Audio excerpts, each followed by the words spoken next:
Hello friends, today we are discussing about the question answers of NCERT of chapter 2 solutions. Now question number 15, an aqueous solution of 2% non-volatile solute. आपको क्या दिया गया है बच्चे? 2% non-volatile solute exert a pressure. वो pressure कितने का exert कर रहा है? 1.004 bar at normal boiling point of the solvent. वो इतना प्रेशर एग्जर्ट कर रहा है. कब एग्जर्ट कर रहा है? जब सॉल्वेंट का नॉर्मल बॉइलिंग पॉइंट होता है. तो what is the molar mass of the solute? You have to calculate the what is the molar mass of the solute. Now we know that vapour pressure of the solution at normal boiling point. हमें पता है जो solution का जो normal condition में जो pressure होता है जिसको आप 1 एटमॉस्फेरिक बोलते हैं, that will be the 1.0044. Clear. Now लेकिन वाटर जो सोल्यूशन का वेपर प्रेशर है वो कितना है? 1.004. लेकिन जो प्योर वाटर का होता है वो कितना होता है? 1.013. क्लियर. ये दो चीज़ें हमें पता है कि vapour pressure of the solution at normal boiling point P1 जिसको आप बोलेंगे दैट विल बी द 1.004. और जो प्योर वाटर का होता है नॉर्मल बॉइलिंग पॉइंट वो कितना होता है? 1.013 mole. Now mass of the solute is 2 gram. Solute 2%. You have the 2% solution. This is the solute. Now mass of the solute is 2 gram.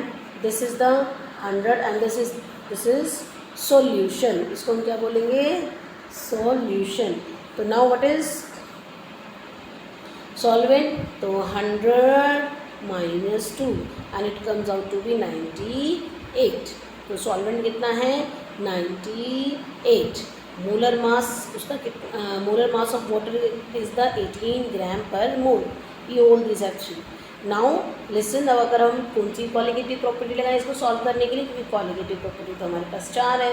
सो सी कि सोल्यूशन का है 1.004 और जो प्योर बॉइलिंग पॉइंट वाटर का है वो कितना है? 1.013. दैट मीन्स डिक्रीज हुआ है.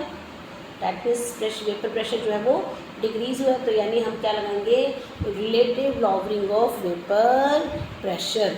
Now relative lowering of vapour pressure and the formula is vapour pressure of the liquid at pure solvent that is 1.013. Vapor pressure of this solution that is 1.004. Pure 1.013. Comes up to weight of the solute 2, mass of the solvent 18. This M2 you have to calculate. W1 is the 98. So by solving this you will get the value of M2 and it comes out to be 41.35 gram per mole. Now our next question is heptane and octane. Heptane and octane. These are the ideal solution. बेटा ना तो इनकी डेल्वी change होगी ना ही इनकी enthalpy change होती है. 373 kelvin. The vapour pressure of both the liquids. दोनों लिक्विड का जो वेपर प्रेशर है वो आपको क्या दे रखा है?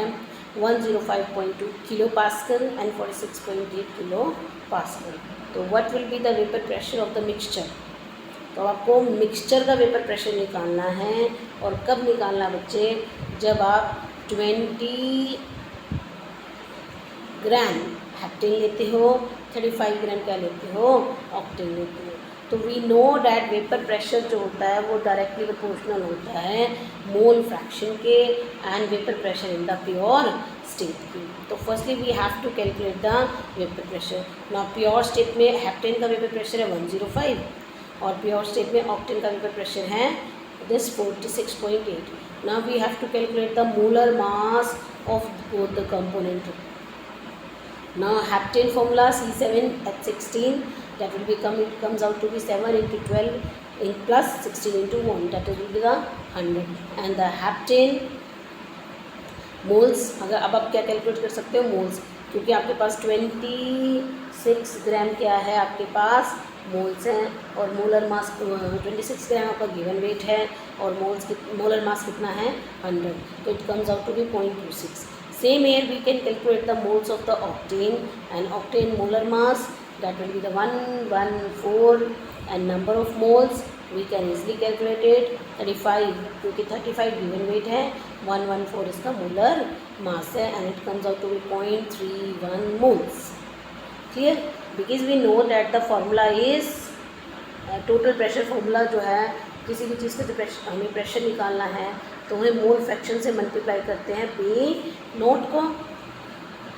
क्लियर, पी नोट को मोल फ्रैक्शन से मल्टीप्लाई करेंगे। नाउ फ्रैक्शन कैसे निकालेंगे, octane, if you want to calculate the octane mole fraction, then octane moles divided by total moles, or if you want to calculate the heptane, then total moles, moles of heptane divided by total moles. Now mole fraction of heptane moles 0.26 divided by total moles, and it comes out to be 0.46. And if you this differences निकालेंगे 1 minus 0.456, then you will get the 0.544. Now this is the mole fraction of octane. Now partial pressure formula is P1 is equal to x1 P naught. You have both this, mole fraction निकल चुका है और partial pressure Q का आपके पास है, तो you will get the partial pressure of the heptane on the solution, and it comes out to be 47.97 kilo Pascal. And same here for the partial pressure of octane, that is x2 P naught 2, and by multiplying these two values, because you know the mole fraction of the heptane, that is comes out to be 0.544, and pure heptane vapor pressure, that is the 46.8, and it comes out to be 0.25.46 kilo Pascal. But we have to calculate the total pressure P1 plus P2, and by adding this total pressure you will get the 73.43 kilo Pascal. Now next question is vapor pressure of water. Vapor pressure of water is 12.3 kilo Pascal. जो water का vapour pressure है वो कितना है बच्चे, 12.3 kilo pascal है 300 kelvin पे। तो हमें क्या निकालना है, वेपर प्रेशर निकालना है 1 मोलल सॉल्यूशन का। हमें वेपर प्रेशर किसका निकालना है, 1 मोलल सॉल्यूशन का निकालना है, और जिसके अंदर क्या है आपका नॉन वोलाटाइल सोल्यूट। ठीक है, तो पहले तो हमें यही समझना पड़ेगा कि व्हाट इज़ 1 मोलल सॉल्यूशन। ना मोलल यानी मोलैलिटी, और ना what does it means 1 mole solute, 1 mole solute dissolved in 1000 ग्राम। इसका मतलब क्या है, 1 मोल सोल्यूट डिजोल्व इन 1000 ग्राम। 1 मोल जो सोल्यूट होता है वो किस में डिजोल्व है, 1000 ग्राम में डिजोल्व है। तो by C, so firstly we have to calculate number of moles. Firstly we have to calculate the number of, क्योंकि number of moles of solute is 1, but the solute moles we can easily calculate। जो solute moles है that is the 1, and we have to calculate the solvent moles। तो हमें पता है कि 1 मोल solute 1000 ग्राम में घुले हुए हैं, तो इसका मतलब solvent कितना है 1000, और हमारा solvent कौन सा है 18। solvent कितना है 1000, और solvent कौन सा है water, water का मास 18, तो you will easily calculate 55.56। This is the number of moles present in 1000 gram of water. Now therefore if we want to calculate the mole fraction, we can easily, क्योंकि अगर हमें mole fraction solute का निकालना है, number of moles of solute upon में total, you have number of moles of solute and you have the number of moles of solvent. तो 1 by 1 plus 55.56, and it comes out to be 0.0177। Now vapor pressure of the water, how can you calculate it? Vapour pressure of water आपको दे रखा है pure state में, that is 12.3 kilo pascal. तो अब हमें कौन सी इक्वेशन लगानी पड़ेगी बेटा, lowering in vapour pressure P1 naught minus P1 upon में P1 naught is equal to mole fraction of the solute, and we have pure vapour pressure of the water, and you also you have the mole fraction of the solute. तो by solving this you will get the P1, and it comes out to be 12.08 kilo Pascal. 12.08 kilo Pascal. Now next question is calculate the mass of non volatile solute। आपको बेटा given weight निकालना है किसका, non volatile solute का, और आपको क्या दे रखा है, जिसका मोलर मास 40 दे रखा है और वो 114 ग्राम ऑक्टेन के अंदर डिजोल्व है, which should be dissolved in 114 gram of octane. That means this is your solvent and this is the mass of the solvent. और उसका जैसे ही मिक्सिंग करते हो तो वेपर प्रेशर रिड्यूस हो जाता है 80% कम हो जाता है, मतलब अगर टोटल 100 था तो उसका 80% वो हो जाता है, वो रिड्यूस हो जाता है। तो इसका मतलब वेपर प्रेशर कम हो गया। So we have to apply relative lowering of vapour pressure. Let us consider, हम क्या कंसीडर करते हैं कि भाई जो वेपर प्रेशर है वो P1 नॉट था, क्योंकि उसने ये कहा है कि जो 80% ऑक्टेन को डालते ही उसके अंदर या नॉन वोलेटाइल सॉल्यूट को ऑक्टेन के अंदर डालते ही डिजोल्व करते ही वेपर प्रेशर 80% रिड्यूस हो जाता है। तो हम कंसीडर कर लेते हैं कि उसका प्योर ऑक्टेन का जो वेपर प्रेशर था, this will be the P1 naught. अब P1 नोट का 80% रिड्यूस होता है, तो that means 80/100 into P1 naught and it comes out to be 0.8 P1 naught. Molar mass of solute 40, mass of octane 114 gram, तो molar mass of octane 8 into comes out to be 8 into 12 plus 18 into 1 and it comes out to be 114 gram per mole. Again we have to use which equation, relative lowering of vapor pressure, and it formula is P naught minus P1 upon P naught, which is equal to mole fraction of the solute. And how can you calculate the mole fraction of the solute? Number of moles of solute upon my total number of moles of solute. Now W2 into M1 upon my M2 into W1. So we doesn't have the P1 naught, but we have the P1, that is 0.8 P1 naught, and is equal to W2 into 114 upon my 40 into 114. Now solving this, here it comes out to be 1 minus 0.8, it comes out to be 0.2 P1 naught upon may P1 naught, which is equal to W2 upon may 40. Here we can easily calculate the given weight, that is comes out to be 8 gram. So non-volatile solute given weight is 8 gram. Now next question is solution containing 30 gram non volatile solute. एक solution के अंदर 30 ग्राम non volatile solute है, 90 gram water है, ठीक है। 30 ग्राम non volatile solute है exactly in 90 gram of water, means you have the given weight of the solute as well as given weight of the solvent, has a vapor pressure of 2.8 kilopascal, और vapour pressure कितना है 2.8 kilopascal। Further अब आपने क्या करा है, 18 gram water is added to the solution.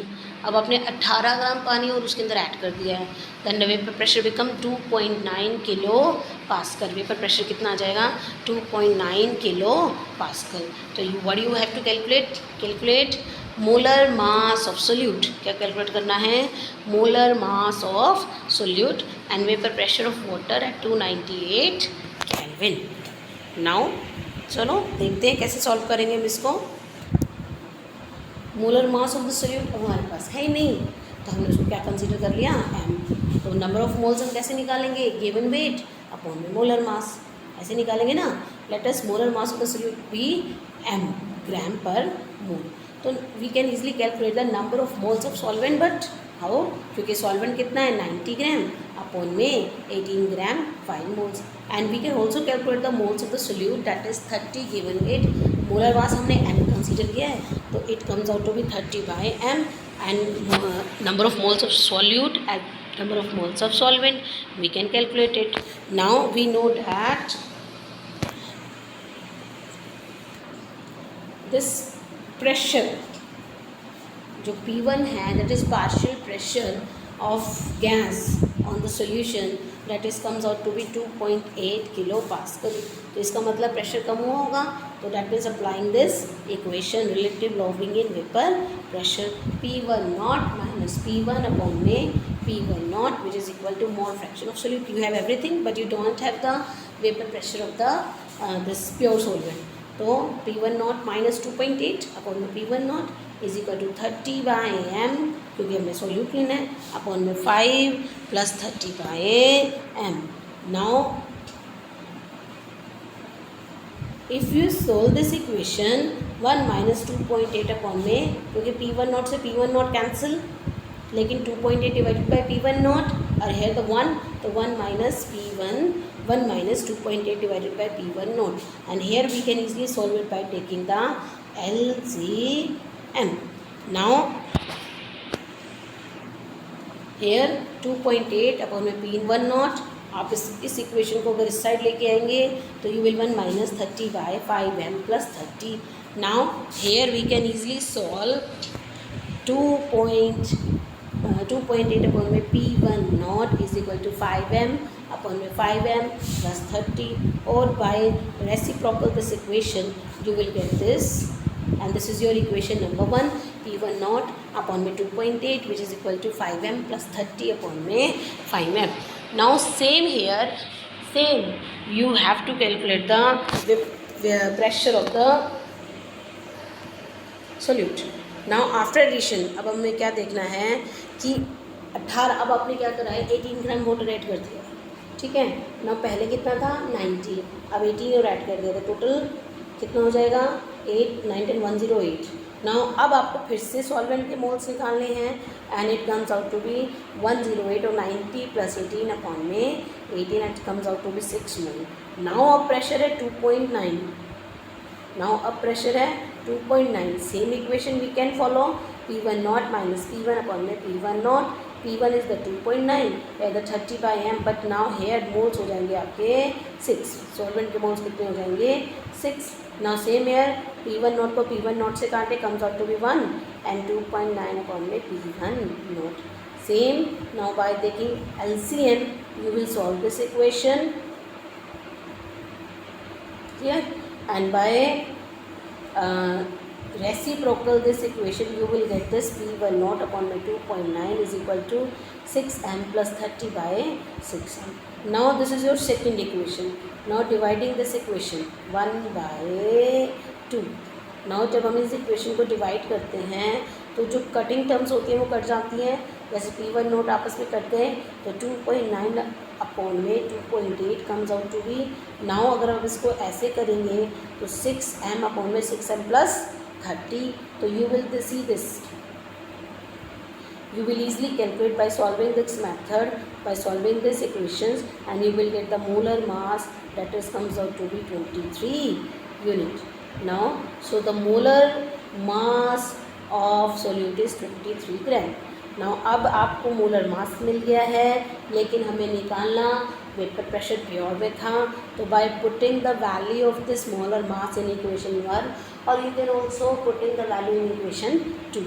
तो by putting this, by solving this, you will get the P1 and it comes out to be 3.53. Now our next question is 2.20. Now next question is 2.20. Now here what this says, 5% solution cane sugar in water, means 5 जो percent में 5 ग्राम आपका cane sugar है और 100 आपका solution है. So that means solvent कितना होगा 95 and has the freezing point 271 kelvin, and calculate the freezing point of 5% solution. अब आपको 5% सोल्यूशन का ही फ्रीजिंग पॉइंट निकालना है, लेकिन अब देखिए बच्चे उसने क्या लिख दिया है, ठीक है 5% glucose in water at the freezing point of the pure water is 273. Pure water का तो 273.15 है, और केन शुगर में वाटर मिक्सअप कर दिया तो फ्रीजिंग पॉइंट हो गया 271, यानी कम हो गया, पहले 273 था, अब कितना हो गया 271. दैट मीन्स कम हो गया. दैट मीन्स कौन सी कॉलिगेटिव प्रॉपर्टी लगाएंगे, डिप्रेशन इन फ्रीजिंग पॉइंट. कौन सी प्रॉपर्टी लगाएंगे, depression in freezing point. Now we have depression in freezing point, that is 273.15 minus 271. कितना कम हुआ है वो हमें निकालना होता है. That will be comes out to be 2.15. Now molar mass of the cane sugar, that is 12 × 12 + 1 × 22 + 16 × 11, it comes out to be 342 gram पर mole, 342 gram per 4. Now we know that 5% solution. 5% solution means 5 gram cane sugar है और 95 ग्राम क्या है आपका solution. 95 है आपका solvent because the solution is 100. Now we can easily calculate the number of moles of cane sugar, and number of moles of cane sugar is that is 5 by 342 that is comes out to be 0.0146. clear, that is comes out to be 0.0146. फिर हमें molality भी निकालनी होती है ना. Molality कितनी होगी, number of moles. अब आपने वो निकाल चुके हो, number of moles of that is comes out to be 0.0146. and mass, solvent mass, that is 95 gram, but you have to convert it into kg for the calculation of molality, and it comes out to be 0.095 and molality comes out to be 0.1537. now depression in freezing point equation, del TF is equal to KF into M, because हमें तो depression in freezing point निकालना था और constant निकालना था. First you have to calculate the constant. तो del TF हमें पता है 2.15. मोलैलिटी हमारी निकल चुकी है. तो अब हमारा जो KF आया है वो कितना है, 13.99. Clear, 13.99. Now molar mass of the glucose. Now अब हमें क्या दे रखा था पहले तो बेटा कि 5% ग्लूकोज सोल्यूशन है. नाउ अब हमें क्या निकालना है, molar mass of the glucose, and it comes out to be 180 gram पर मोल. नाउ अब 5% ग्लूकोज वाटर के अंदर है. पहले क्या था, 5% वाटर ग्लूकोज में था. तो अब 5% ग्लूकोज है किसके अंदर, अब 95 ग्राम आपका क्या है, वाटर है. तो मोल्स कितने आ जाएंगे, 5/180, and it comes out to be 0.0278. Again we have to calculate the molality. Number of moles आपके कैलकुलेट हो चुके हैं और सॉल्वेंट आपको पता चल चुका है. तो this again we have to apply this equation, same depression in freezing point, and you will get 4.09. so depression in freezing point of 5% solution comes out to be 273.15 minus, क्योंकि ये तो नॉर्मल स्टेट है, minus 4.09. It comes out to be 269.06. I hope you understand this question बच्चे. So okay, bye.